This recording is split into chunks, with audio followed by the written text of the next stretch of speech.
Good evening, nerds. It's Fenna, and it's time for another replay cast in Legacy of the Void. Now, Legacy of the Void. There has been a big patch. In the big patch, they changed a lot of the macro mechanics. Wait. Let me introduce the players first. So, top right of the map, we've got ViBE here, as we have been casting him the entire week, and he's going for a hatch first, into a spawning pool, and it looks like another hatchery as well. In the bottom left side of the map, we've got SuperNova from Team Root Gaming going for a barracks into a CC. Now, let's explain the patch. So, in Legacy of the Void, a big patch has gone down. Macro mechanics have changed. Now, if you don't know about this, you live in a cave, basically. Mules have been removed. Queens auto-inject and only produce 2 larvae. And Chrono Boost has been removed.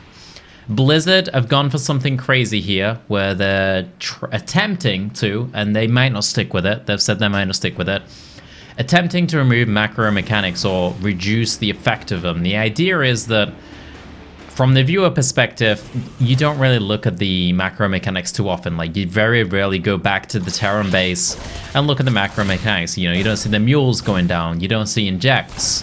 You know, it's very rare that an observer in a pro tournament will go back to the base and watch a queen inject and be like, whoa, dude, that dude's got sick injects.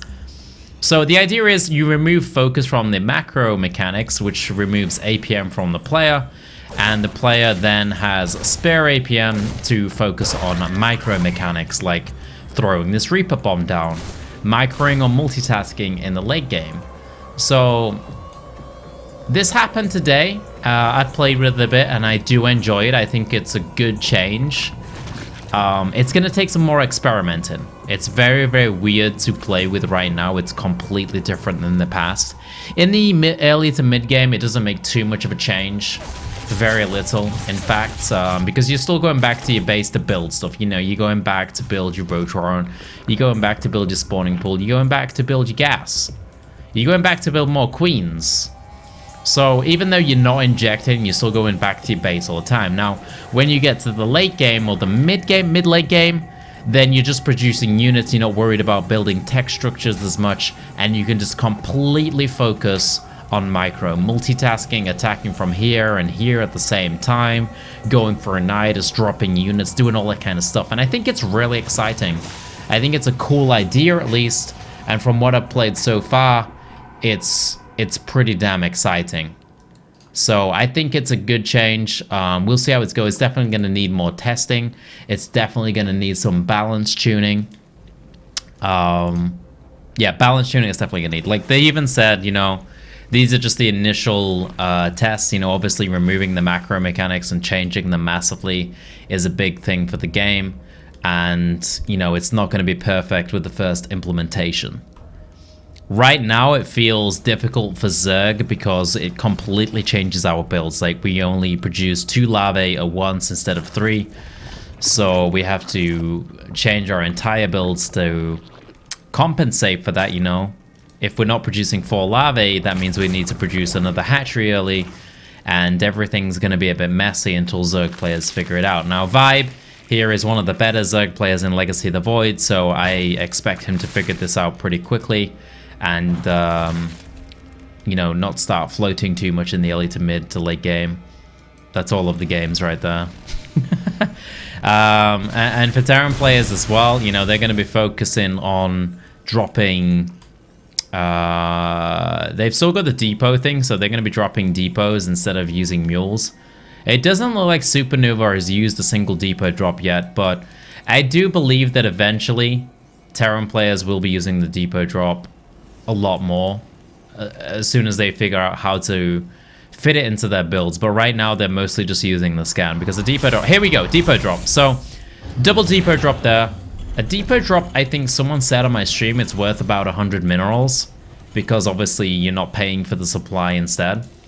So it's obviously better than a scan if you're just completely focusing on the economy. Now, let's focus on the game, okay? I've discussed the macro mechanics. I just thought I'd go over those quickly because that's obviously a massive patch, and it's going to come into play a lot here as well. We just look at the production tab here. It looks like SuperNova, one of the better players in Legacy of the Void, absolutely insane win rate. Is right at the top of GM. He's crushing it. He's going for Liberator, and it looks like a lot of Hellions as well, and a lot more Liberators as well. 2 factories on the way, so it looks like he's going to go for some kind of mech style. Cyclone also got changed, so the Cyclone, let me see if I can remember this real quick. The damage is reduced, and you can get an upgrade to bring the damage back up to its normal amount. Now, I can't remember exactly what the values were, but that's the general gist of it. ViBE here is, however, going for Mutalisks, and with the new macro mechanics in place, I do believe that, you know, Mutalisks are going to be a bit stronger because you're going to be able to focus on harassing with them a lot more. You're not going to be focusing on injecting, so that APM is going to go to Mutalisks and keeping them alive. You're going to be able to focus on units a lot more, which is obviously really good for Mutalisks because dodging Widow Mines, dodging AoE, all that kind of stuff is massive. So these are going to come out onto the map right now, and he's going to go for double Evo behind that quite late, I would say.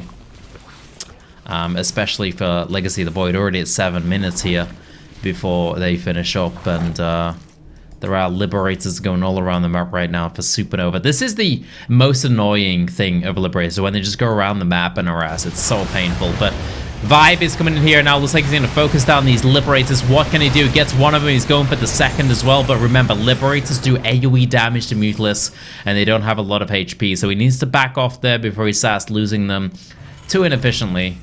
And there will be another hatchery coming down. Oh, so hatchery? That's not a hatchery.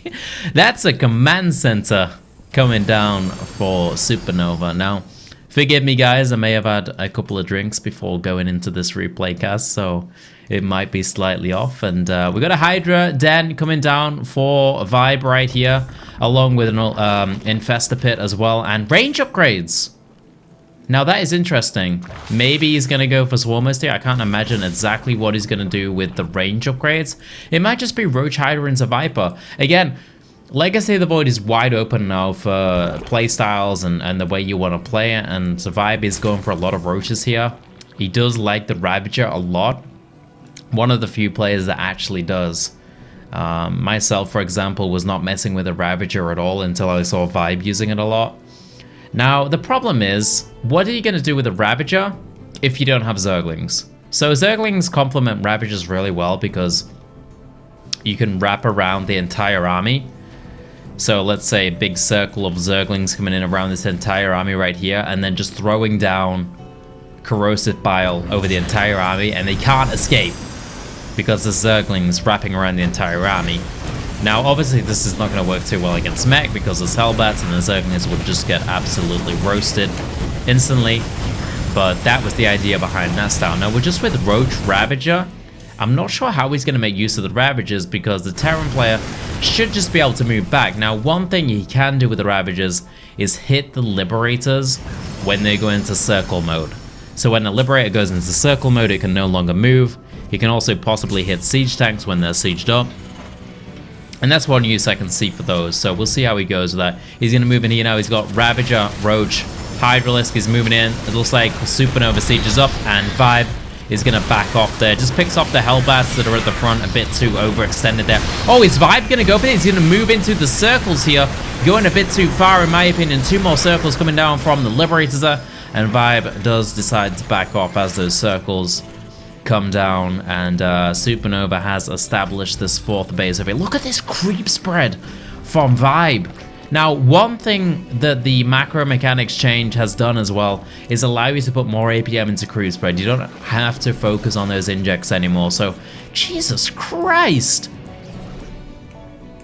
This is insane. He's got creep everywhere. It's only 10 minutes into the game. He's almost got the creep in the middle coming to SuperNova's base. He's got it going through the left side of the map. He's got it going through the right-hand side of the map. The Queens are just pooping creep everywhere. And he's at 200 supply already. Already floating up to 3,000 minerals at 10 minutes. These perfect injects he's getting from the new macro mechanics is allowing him to just drone up and build up his army so goddamn quickly. He's going to be going into Lurkers after this, and it looks like Broodlords as well, just going for all of the tech options. Looks like a little Hellion run by here for SuperNova. What kind of damage is he going to do? Not too much at all. And that's just one of those things. Like, at this point, SuperNova is trying to get rid of his minerals because he doesn't really need them. You know, his entire army relies on gas, and every mineral just goes into either turrets or Hellions or command centers. So losing Hellions is not a big deal at all. That little engagement there didn't mean too much. Looks like Banshees on the menu for SuperNova here. Very strange. Now remember, Banshees do have an upgrade in Legacy of the Void, which I think is this one, which gives them crazy speeds. They go really, really fast. So he's going to be able to harass with those really easily once he gets them up. 4 Banshees on the way right now. And then he might go into battle cruisers after that. I can't imagine he's going to go into like 10 plus Banshees, although he kind of looks like he is right now. He's going up to, how many has he got? He's got 8 Banshees right now with 2 more in the production tab. I can't imagine he's going to get more than 10. If he gets more than 10, he's not going to be able to do too much. Nice abducts coming in here from ViBE there, picking off the units. He needs to pick off that Liberator that just came to the top base. It looks like he wants the Planetary instead. A nice pick off for ViBE. And this reminds me of the Heart of the Swarm style the Zerg players are going for right now against Mech. And it's working out perfectly in Legacy of the Void as well. Just picking off units here and there. ViBE is up to a 6k mineral bank. SuperNova's on 3k mineral bank. And here we go, the big Banshee harass with the upgrade. You can see the flames coming out the back of those Banshees right there. And they're going to move into the base, start picking up Queens. There's not enough spores around for ViBE to deal with this. How is he going to react? Overseers coming down. Everybody's going to focus down the Hive. That is huge. No more Vipers for ViBE once he gets the Hive. Mutalists are going to come in with a bunch of Overseers. And can they pick off the Banshees in time? Doesn't look like it. The Hive will definitely go down. And now he'll work on the Banshees. Oh god, they're fast. How can you even catch those up? They're insanely quick. Look at them go. They're like oracles now. Ferrari Banshees right here. Okay, that was the worst. The worst sound effect ever. He's going to try and intercept them here, but... oh god, there's no Overseers around. The Banshees going to do incredible damage to the Hive list before the Vipers come along. Jesus Christ, they're so fast. No wonder SuperNova built so many of them. Legacy of the Void Banshees here in action, doing a lot of damage. But the thing is, Banshees are not going to win in the game. They're terrible in straight-up engagement, so that is what ViBE is going to go for right now, picking off these tanks here. Banshees are going to do nothing against that. 3 tanks picked off for just Roach Hydra trades there. And now he's going to pick up the Hellbats as well. Go for the Planetary at the back. We have Blinding Cloud on that, so it can't do any damage. He's going to pick up another tank. This is crazy efficiency for ViBE here. Another Liberator coming in. Another 2 Liberators. Can he take them down? Big Parasitic Bomb and all the Banshees that SuperNova desperately tries to split, and he just get it off in the end. No Banshees going down the end. Battle Cruiser in the mix now as well for SuperNova, and that looks like it's going to be the transition right there. Mass Battle Cruiser. Now remember, Battle Cruisers have the warp ability in Legacy of the Void, so if this does go to the late game and he gets a lot of Battle Cruisers, he's going to be able to warp around the map, which I honestly have seen once in Legacy of the Void so far in 1,000+ games. And it was a bad warp. Now, the way it works, if I can remember correctly, as I said, I've only seen it once. As long as you got vision on a location, then you can go over there. Oh, all the Banshees getting picked off. That's a huge pick off for ViBE. Nice. Good shit, man. Good shit. Now, talking about the battle cruiser again. As long as you've got vision, so you can just scan, you can warp to the location. I do believe that's how it works. Now, I can't remember how much energy it takes. We can have a look here. No, we can't. Hang on. Let's have a look in the options real quick. I do believe there's a setting I'm missing here.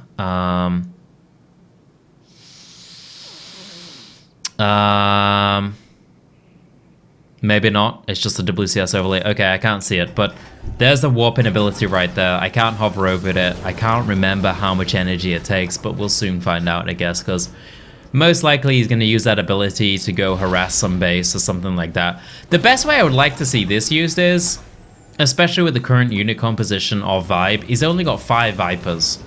So why not just scan around here, send 1 battle cruiser to harass? Now, I know it sounds crazy, like 1 battle cruiser harass would be insane in Heart of the Swarm, but with the warping ability, I think it's something that could possibly be pulled off. Especially if you have enough energy to warp in and then warp out once the battle cruiser gets in trouble. I'm not entirely sure on that. I should know that, but I don't because nobody uses the ability. And it's very rare that anybody goes battle cruiser. Now, it looks like SuperNova will be taking the bottom right-hand side of the map, whereas ViBE will be going for the top left-hand side of the map here. And ViBE will be going for Corruptors. Right now, he has a lot of Hydralisks with Vipers as well. Goes to the Blinding Cloud on that Planetary. He's going to try and take it down. He's shooting down that thing. Now, there we go. The repair is not enough for SuperNova. And it looks like the battle cruisers will move forward. ViBE gets out of there, but I think that was a decent trade for him right there. He's going to be able to build up a much bigger bank, and then he's going to go for Corruptors now.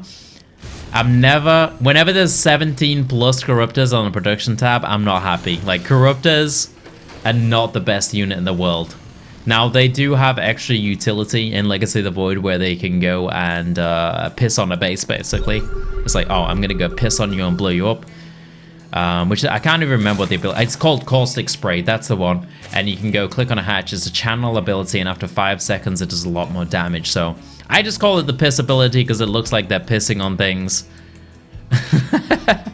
And it does a lot of damage to buildings, basically. So maybe you can use that and get a bit of utility out of them. Hellions coming over here before the Spine Crawlers are up, and ViBE is going to get wrecked over here. These Hellions getting a bunch of kills and miss rally on the Hydras there as well, so SuperNova is able to get those out of that base. Oh, no, he's going to send them back into their deaths. That's a great idea, SuperNova. It's fantastic. But massive battle going over here. It looks like the Corruptors have come in. The Vipers also coming in as well. Parasitic Bomb going down on the Viking and the Battle Cruisers as well. Is there enough Corruptors over here? I'm not entirely sure. I think there's just way too many Battle Cruisers for SuperNova. And it looks like Yamato cannon going off as well. This is the problem with Corruptors. They're just not that strong in straight-up engagement. So you build them, and they can't really do much else other than take a straight-up engagement or go and harass. Now, I would love to see these go and harass, because that's the one extra utility they've got in Legacy of the Void. You could just fly in, start working on this command center. There's not too many turrets in this area right here. It would be perfect. Even working on these factories right here would be great, instead of taking that straight up engagement where you're always going to take an inefficient fight. Now, it looks like SuperNova will be going for Liberator Battle Cruiser here, and he's going to start trying to pick off these Liberators out of position here. Going to pick off those turrets as well with the Hydralisks coming out of the front. This is exactly how you need to play against Meg. Just pick everything off, move him out of position. Everything he's got is so extremely slow. Look at these Battle Cruisers go. They're like snails in the sky. Snails with wings. Snails could never have wings. Another dumb comment from yours truly. But look at them, man. Imagine if they were snails. Floating snails. Oh, they could be hovering snails. They don't need wings, man. They can hover. Yeah, that's the future right there. But he's going to come over to this side of the map right now. It looks like he's found a bunch of... Oh, if he could go on those Liberators... That would be huge. I think he can do it as well. He's found them now. It looks like SuperNova is trying to save them. They're well stacked up as well. They're ripe for a good Viper Parasitic Bomb. That would be massive. And a beautiful concave from SuperNova there, which actually matters in this area engagement because these Liberators do AoE damage. So if all of these Corruptors were stacked up, he would take a lot of damage. Viper's coming in as well, getting ready for that Parasitic Bomb. There we go, Power Bomb going on 3 Liberators there, and all of them just going down. Absolutely decimated there. Every single Liberator getting destroyed. And that is a great trade for ViBE there. As you can see, he's up to 4,000 minerals, whereas SuperNova is sat on 300 minerals and basically 200 to 300 gas as well. ViBE is doing pretty damn well in this game. I didn't see if that was a warping or not. I don't think it was, because it's still got full energy on these battle cruisers. But it would just be good to see that ability, because it's so rarely used in Legacy of the Void so far from what I've seen. It looks like the Hydralisks, the Vipers, and the Corruptors are coming across the map. Will he warp out? I'm not sure exactly how much energy this costs. Going for that hatchery there. And we got the warp! He gets out of there. Oh, he goes to the other side of the map. There we go. Going for the hive on this side of the map. What a crazy move from SuperNova, making use of this new ability. And he's going to start picking off all of the hatcheries, all of the layers. How much energy did it cost? I think it cost about 125, 150 actually. But the problem is he going to lose all of these battle cruisers for that? for this, because I don't think that's worth it if he loses them all. Viper's coming in, another parasitic bomb on 3 of the Liberators there, and a massive Corruptor army coming in for ViBE. This is definitely enough to take care of these battle cruisers. He is dominating this game. ViBE making easy work of SuperNova through this game. That warp was not a good choice. I feel like SuperNova was like, well, I want to use this ability that I've never used before. Let's go to the other side of the map. And then he just loses all of his battle cruisers. And he's like, oops, that was a pretty bad idea to do that, I think, maybe. Yeah, maybe I shouldn't have used that new ability and wasted all my energy and lost my battle cruisers. That's probably a poor idea. Now, mass amount of Corruptors coming across this side of the map. I do believe that's 24 Corruptors, and he will be able to piss all over this base. Here we go. Mass pissing on the base there. Does get out of position, so he has to use a normal attack on the Corruptors there, but he should be able to take it down. There we go. Costing him quite a couple of Corruptors. I'm not entirely sure that was worth it, but at the same time, he did take down a command center, which SuperNova really needed. The thing is about Legacy of the Void, you mine out so fast, you could float these command centers to new bases if you really wanted to. I think that's an unexplored area right there, especially since he's not really using the energy on this as well. It's almost at max energy. Why not just float it to a new base instead of rebuilding? Like, obviously it's going to take a long time to get over there, but if he did it early in the game, like just preemptively, then I think it would work out pretty damn well.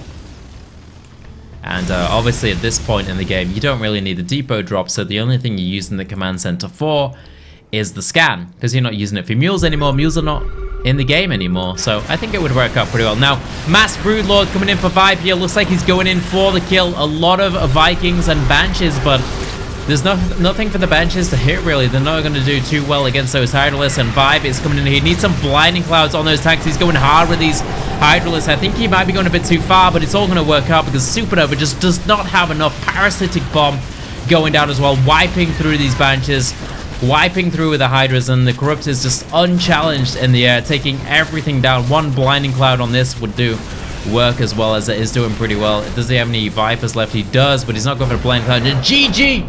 ViBE showing how it's done versus mech in Legacy of the Void on the new macro mechanics. And I think that just shows, you know, you don't need to focus on injects as much anymore.